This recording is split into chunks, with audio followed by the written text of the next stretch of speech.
बिस्मिल्लाहिर्रहमानिर्रहीम। अस्सलाम वालेकुम viewers, welcome to my channel. कैसे हैं आप सब। आज की वीडियो में जो है हम डिटेल में डिस्कस करेंगे कि आप लोगों ने कॉम्प्रीहेंशन जो है वो कैसे करना है। कॉम्प्रीहेंशन का टॉपिक जो है वो 9th क्लास में भी जैसे मैट्रिक क्लास में भी है और इंटर के बच्चों के लिए भी है कॉम्प्रीहेंशन का टॉपिक, और बैचलर और स्पेशली एमए लेवल के बच्चों के जो एमए इंग्लिश वाले स्टूडेंट्स हैं उनके लिए भी जो है वो कॉम्प्रीहेंशन का टॉपिक होता है। तो मैं आज आप लोगों को बहुत आसान सा तरीका बताऊं कॉम्प्रीहेंशन करने का, और जो विद इन टाइम आप कवर कर सकें बहुत इजी वे में। तो वो आप लोगों के साथ आज डिस्कस करती हूँ। तो हमारा टॉपिक है आज का कॉम्प्रीहेंशन। कॉम्प्रीहेंशन कैसे करते हैं और विद इन टाइम कैसे आप लोगों ने इसे कवर करना है वो भी डिस्कस करेंगे। ठीक है, हम आज डिस्कस करेंगे इसके टिप्स क्या होते हैं। ठीक है, टिप्स टू अटेम्प्ट कॉम्प्रीहेंशन। अच्छा जी, सबसे पहला जो है इसमें टिप होगा फर्स्ट पे नंबर 1।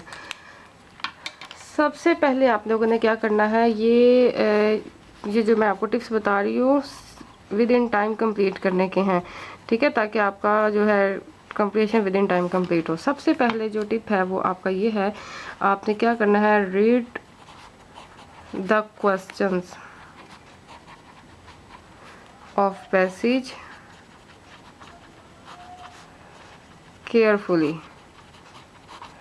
अच्छा जी, इस टिप का क्या मतलब है, read the questions of passage carefully means to say जो आपको कॉम्प्रीहेंशन के लिए पैसेज दिया हुआ है उसके नीचे जो क्वेश्चंस होते हैं, ठीक है, सबसे पहले आपने उसको रीड आउट करना है। अक्सर क्या होता है स्टूडेंट्स के पास जब आता है जो क्वेश्चन कॉम्प्रीहेंशन का, तो क्या करते हैं स्टूडेंट कॉम्प्रीहेंशन का जो लंबा चौड़ा सा पैसेज होता है उसको पढ़ने बैठ जाते हैं, एक एक लाइन पढ़ते जाते हैं, पिछली लाइन निकलती जाती है जहन से, दूसरी पढ़ रहे होते हैं, तीसरी पढ़ रहे होते हैं, दूसरी निकल जाती है। मीन्स टू से उनके दिमाग में बैठ नहीं रहा होता, क्योंकि जो ज़रा हाई लेवल के स्टूडेंट हैं उनका जो है वो कॉम्प्रीहेंशन की लैंग्वेज बहुत डिफ़िकल्ट सी होती है। ठीक है, तो और ये भी होता है क्योंकि आप उसे फर्स्ट टाइम पढ़ रहे होते हैं। अगर आप पूरा पैसेज एक दफ़ा पढ़ भी लें तो आपके दिमाग में 100 में से 20% जो है वो बस आपके दिमाग में बैठता है कि इसमें क्या बताया।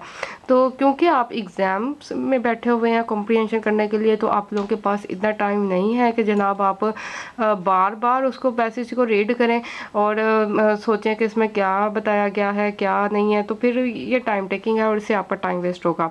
तो आपने क्या करना है, पैसेज को पहले रीड नहीं करना। ठीक है, पैसेज को रीड नहीं करना। आप लोगों ने क्या करना है, उसके जो आपसे क्वेश्चंस पूछे गए हैं पैसेज से रिलेटेड उनको पढ़ना है, क्योंकि क्वेश्चन पढ़ना बहुत आसान है पूरा पैसेज पढ़ने से और टाइम टेकिंग भी नहीं है। क्वेश्चंस जो पूछे गए होंगे पैसेज से वो असल में वही क्वेश्चन होंगे जो उस पैसेज के मेन पॉइंट्स होंगे। मेन पॉइंट्स हैं तभी उसका क्वेश्चन पूछा गया आपसे।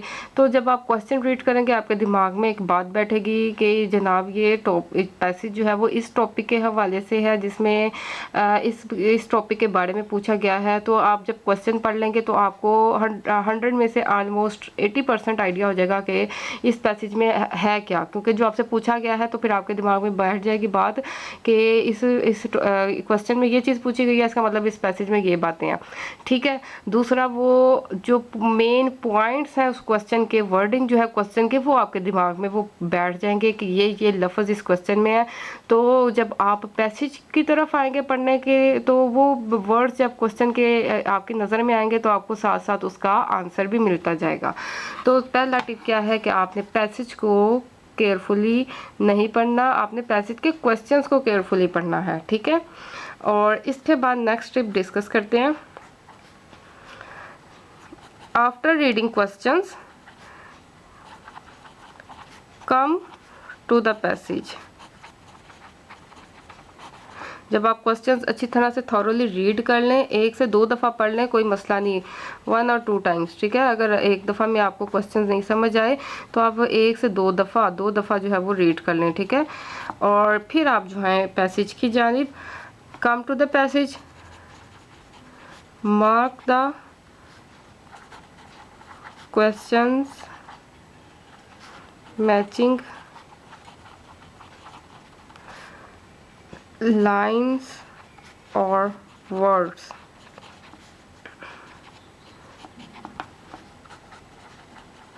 with pencil or any other thing। ठीक है, जब आप क्वेश्चंस को अच्छी तरह 1 से 2 दफ़ा रीड कर चुके हों, आपके दिमाग में कुछ क्वेश्चंस के वर्ड बैठ चुके हों, तो आप पैसेज की जानिब आइए।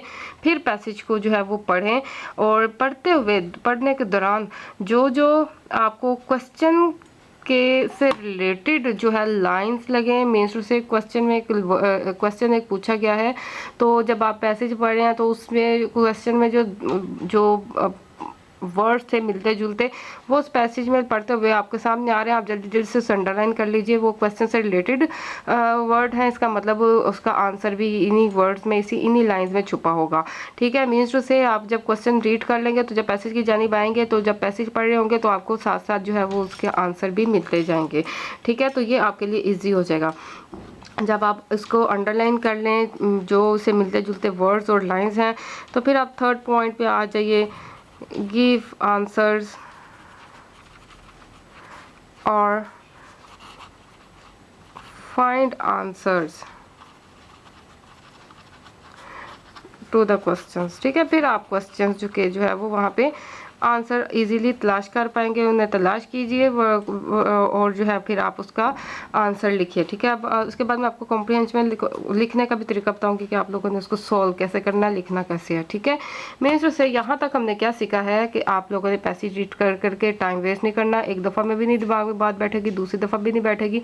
आपने जस्ट क्या करना है, डायरेक्ट आप लोगों ने जाना है क्वेश्चन की जानिब। क्वेश्चन को 1 से 2 दफ़ा रीड करना है, क्योंकि वो इतना टाइम टेकिंग नहीं होगा, शॉर्ट से क्वेश्चन होते हैं।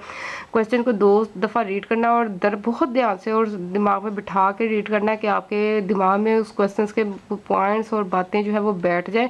फिर आप जाएं पैसेज की जानिब, पैसेज को रीड करें, और पैसेज को भी फ़ौरन ऐसे रीड नहीं करते जाना, आपने ध्यान से आहिस्ता आहिस्ता रीड करना है।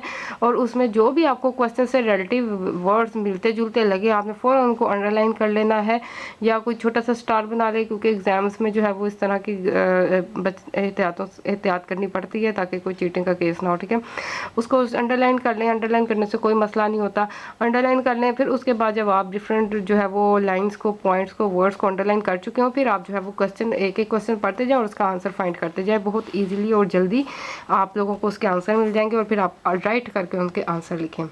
ठीक है, इसके बाद जो है वो 4th टिप है, try to use your own language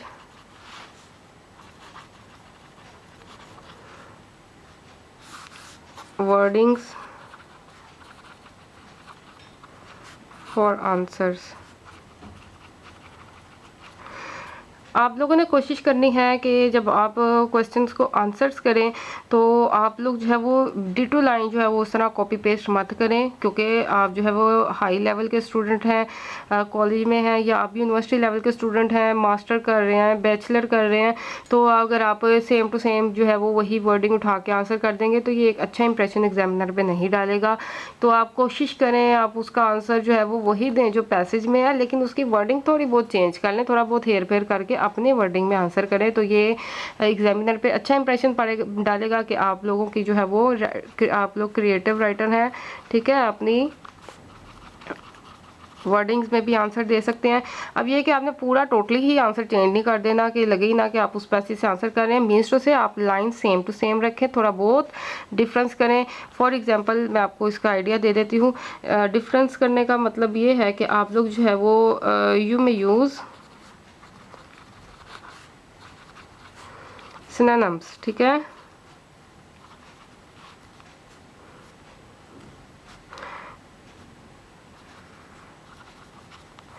ठीक है, आप लोग जो है वो इसे क्या कहते हैं, अल्फाज मुतरादिफ।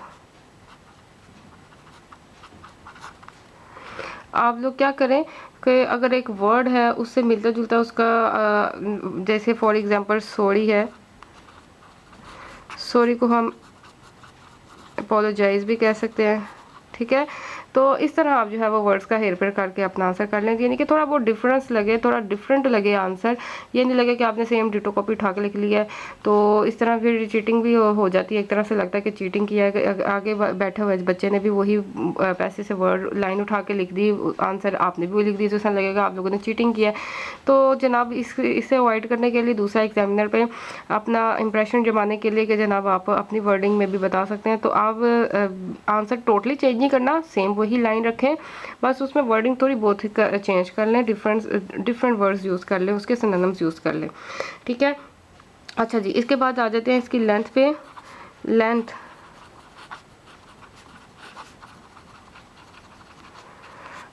ये जो है ये जो पॉइंट है ये कॉलेज गोइंग या यूनिवर्सिटी गोइंग स्टूडेंट्स के लिए। मैट्रिक में तो आपको पता है सेम टू सेम आंसर्स होते हैं, फिक्स आंसर होते हैं, तो आप जो है वो वही करें। लेकिन जो college going university going students हैं उनके लिए ये पॉइंट जो है मोस्ट इंपॉर्टेंट है कि अपनी थोड़ी बहुत लैंग्वेज का यूज़ करें। लेंथ ऑफ आंसर्स, आंसर की लेंथ क्या होनी चाहिए कॉम्प्रीहेंशन की, ताकि आप लोग जो है वो ना ज़्यादा, ना बहुत कम लिखें ना बहुत ज़्यादा लिखें और आपका पेपर टाइम पे कंप्लीट हो। तो आपने हर आंसर का क्वेश्चन का आंसर कोशिश करना है 3 to 4 लाइंस में आंसर करें। बाकी क्वेश्चन की डिमांड पे भी डिपेंड करता है, लेकिन ओवरऑल जो है अगर बात की जाए तो 3 to 4 लाइंस जो है वो होनी चाहिए आंसर की। अच्छा जी, इसके बाद जो है वो अक्सर कॉम्प्रीहेंशन कैंट में टाइटल की डिमांड होती है, सूटेबल टाइटल। तो टाइटल चूज़ करने का तरीका क्या है, मेन जो है आपको उसका टाइटल जो है उसका आंसर आपको मिलेगा जब आपका एक पैसेज है, आप उसको बार बार रीड नहीं करना, ठीक है, उससे एक टाइम वेस्ट होगा। दूसरा आपको टॉपिक नहीं समझ आएगा। समझे अगर 15 लाइंस का एक पैसेज दिया गया है तो आप उस 15 लाइन में एक टॉपिक कैसे सर्च करेंगे, उसके लिए आपको टाइम चाहिए और हमारे पास एग्जाम्स में टाइम नहीं है। तो सूटेबल टाइटल सजेस्ट करने के लिए जो है वो आप लोगों को कैसे पता लगेगा, आप लोग जो है फोकस करें ऑन क्वेश्चंस। आप पैसेज के क्वेश्चंस पे फोकस करें कि क्वेश्चंस किस टाइप के हैं, किस टॉपिक से रिलेटेड है, वहीं से ही आपको टाइटल जो है वो इजीली मिल जाएगा। और जब आप ऊपर उसके क्वेश्चन का आंसर भी कर चुके होंगे तो फिर काफ़ी आपके दिमाग में क्लियर हो जाएगा कि किस टॉपिक पे सारा पैसेज है, तो वहाँ से आप टाइटल सजेस्ट कर सकते हैं। मीन्स से आपने क्वेश्चन पे फोकस करना है, ठीक है। आप जाहिर सी बात है कि पैसेज है उससे जो क्वेश्चन पूछे गए हैं, क्वेश्चन उसके इंपॉर्टेंट पॉइंट्स इंपॉर्टेंट टॉपिक पर ही पूछे जाएंगे कि इस टॉपिक में जो इस पैसेज में जो सबसे अहम बातें हैं उसके हवाले से क्वेश्चन पूछे जाते हैं ना, तो फिर इसका मतलब क्वेश्चंस में ही टॉपिक छुपा है। तो क्वेश्चन से आप लोगों ने फोकस करना है और टॉपिक सजेस्ट करना है। तो इसलिए उसके लिए आपको टाइम वेस्ट करने की ज़रूरत नहीं है, पैसेज को 2 से 3 दफ़ा रीड करने की ज़रूरत नहीं है। आप जस्ट क्वेश्चंस पे फोकस करें और उससे जो है जब आप आंसर भी कर चुके होंगे उससे आपको तकरीबन 90% क्लियर हो चुका होगा कि आप इस पैसेज का टॉपिक क्या है, ठीक है। तो क्वेश्चंस को फोकस करके आप टॉपिक जो है वो टाइटल जो है वो सजेस्ट करें। ओके जनाब, ये हो गया। और टॉपिक किस टाइप का होना चाहिए, इसका टाइटल किस टाइप का होना चाहिए, उस पर डिस्कस कर लेते हैं। टाइटल जो है आप कोशिश करें 2 to 3 वर्ड्स का टाइटल हो, ठीक है, ना 3 वर्ड से ज़्यादा लेंथी हो ना 2 वर्ड से कम हो। 1 वर्ड का रेयर केसेस में हो सकता है, अदरवाइज 2 to 3 वर्ड्स जो है वो बेस्ट रहेंगे टाइटल के लिए। कोशिश करें एक ही टाइटल जो है वो जो बहुत ही सूटेबल टाइटल हो वही सजेस्ट करें, 2 में कंफ्यूज ना हो। लेकिन अगर लग रहा है आपको कि इसका 2 जो है परफेक्ट टाइटल बन रहे हैं तो फिर आप जो है वो 2 टाइटल्स जो है वो सजेस्ट कर सकते हैं। लेकिन आपकी कोशिश ये होनी चाहिए आप एक ही करें और बेस्ट करें, ठीक है। अगर आपको डाउट हो कि जनाब 2 जो है टाइटल दोनों ही इस पर परफेक्ट मैच हैं तो फिर आप जो है वो सेकंड भी जो है वो सजेस्ट कर सकते हैं। फॉर एग्जांपल ये टाइटल है दी ऑर्फन चाइल्ड, ठीक है। इस टाइप के इस तरह के टाइटल जो है सजेस्ट करें, ठीक है। ये हो गया ये कॉम्प्रीहेंशन कि आप लोगों ने क्वेश्चंस के आंसर कैसे फाइंड आउट करने हैं विद इन शॉर्ट टाइम, और आप लोगों ने क्रिएटिव आंसर कैसे सजेस्ट करने हैं जो बिल्कुल क्रिएटिव भी, टोटली क्रिएटिव भी ना हो, सेम टू सेम भी ना हो। और दूसरा ये कि आपने आंसर की लेंथ क्या रखनी है, टाइटल्स कैसे सजेस्ट करना है और सूटेबल टाइटल जो है वो कितने आपने रखने हैं और उनकी लेंथ क्या होनी चाहिए। अब जो है हम कॉम्प्रीहेंशन लिख के सॉल्व कर लेते हैं कि जनाब कॉम्प्रीहेंशन को सॉल्व करना कैसे है, ठीक है। ये हर लेवल के स्टूडेंट के लिए है। तो ये जनाब मैं आप लोगों के सामने जल्दी से सॉल्व करके दिखाने लगी हूँ, उसको अटैम्प्ट करने का तरीका बताने लगी हूँ। और इससे पहले आप लोगों से रिक्वेस्ट है जल्दी से मेरे चैनल को सब्सक्राइब कर लीजिए और मेरे दूसरे चैनल को भी, इसका लिंक डिस्क्रिप्शन बॉक्स में दे देती हूँ, उसको सब्सक्राइब कर लीजिए। आपके लिए बहुत हेल्पफुल सी वीडियोस जो है अवेलेबल होंगी देयर, ठीक है। तो जनाब ये देखिए अच्छा जी, सबसे पहले जो है हम मेंशन करने लगे हैं क्वेश्चन नंबर। अब मैं जल्दी जल्दी से कर रही हूँ।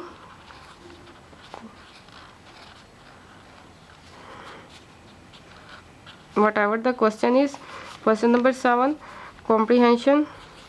ये जस्ट कॉम्प्रीहेंशन पे है। अगर जब प्रेसी वाली आएगी तो फिर मैं जो है नेक्स्ट वीडियो को प्रेसी पे भी बनाऊंगी कि आप लोगों ने प्रेसी कैसे करनी है।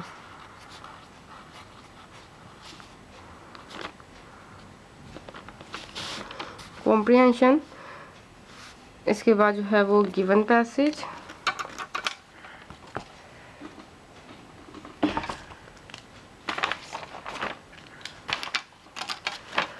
अच्छा जी, इट इज़ ऑप्शनल। ये सिर्फ उन बच्चों के लिए है जो फुल मार्क्स चाहते हैं, जिनकी राइटिंग स्पीड बहुत ज़बरदस्त है और जो A+ ग्रेड अचीव करना चाहते हैं एग्जामिनर पे अच्छा इंप्रेशन जमा के, तो सिर्फ उनके लिए। अदरवाइज़ जो है वो बाकी जो नॉर्मल स्टूडेंट हैं वो उसको स्किप कर सकते हैं। ठीक है, ये मैंने क्या किया है, जो आपको वो पैराग्राफ गिवन है उसका मैंने स्टार्टिंग 3 to 4 वर्ड्स सेलेक्ट किए हैं और एंडिंग 3 to 4 वर्ड्स सेलेक्ट किए हैं।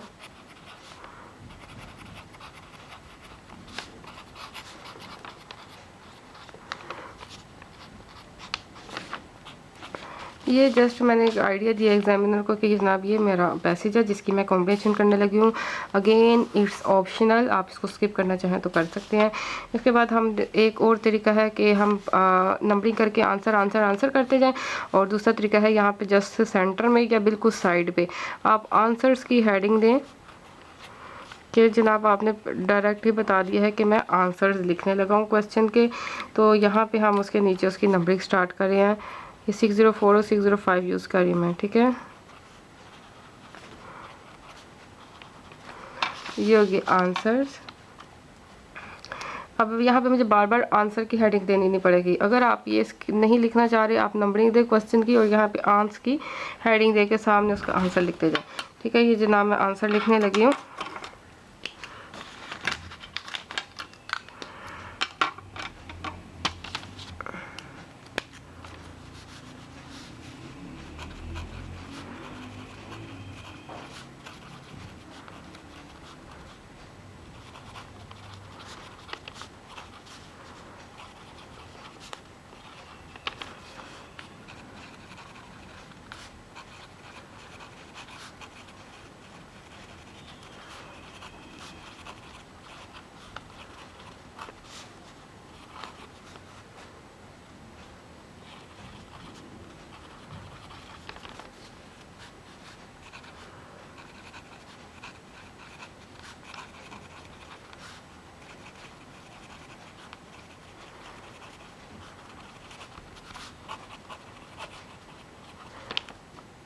ठीक है, इसके बाद जब नेक्स्ट करना है तो हमें लाइन वगैरह स्किप नहीं करनी।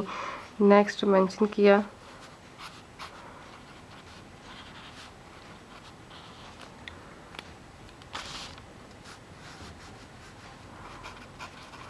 थोड़ी सी स्पेस छोड़ के स्टार्ट करना है, बिल्कुल यहाँ से स्टार्ट नहीं करना क्योंकि पैसे ही चाहिए।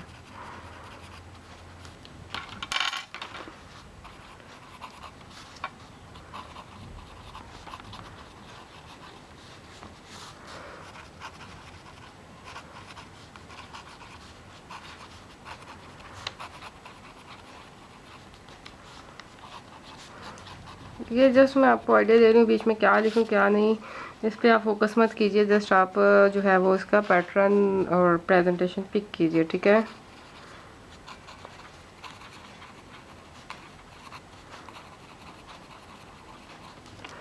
ओके, इस तरह फिर थर्ड आ जाता है जी next part.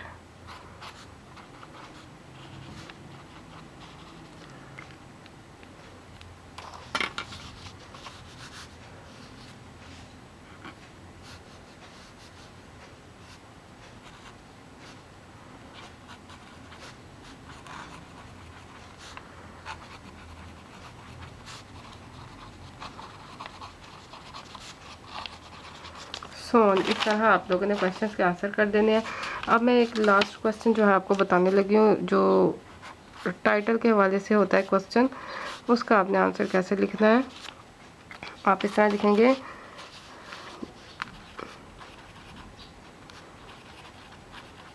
suitable title for given passage is,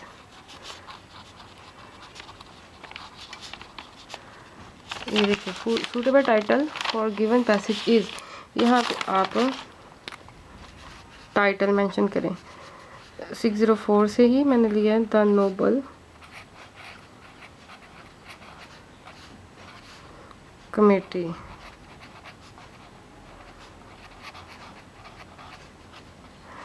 ठीक है, और इसको इन्वर्टेड कॉमास में क्लोज कर दें। ये टॉपिक है आपका या टाइटल है आपका। ठीक है, ये देखिए ये कॉम्प्रिहेंशन करने का तरीका है। और इसके बाद इसको हम जो है वो अंडरलाइन कर लेते हैं। ठीक है जनाब, मैंने आपको इस वीडियो में कॉम्प्रिहेंशन करने का तरीका विद इन शॉर्ट टाइम, ठीक है, एग्ज़ाम्स में करने का तरीका भी बता दिया और उसका प्रेजेंटेशन भी बता दी, अटेम्प्ट करने का तरीका बता दिया। तो चैनल को सब्सक्राइब कर लीजिए, वीडियो को लाइक और शेयर कर दीजिए।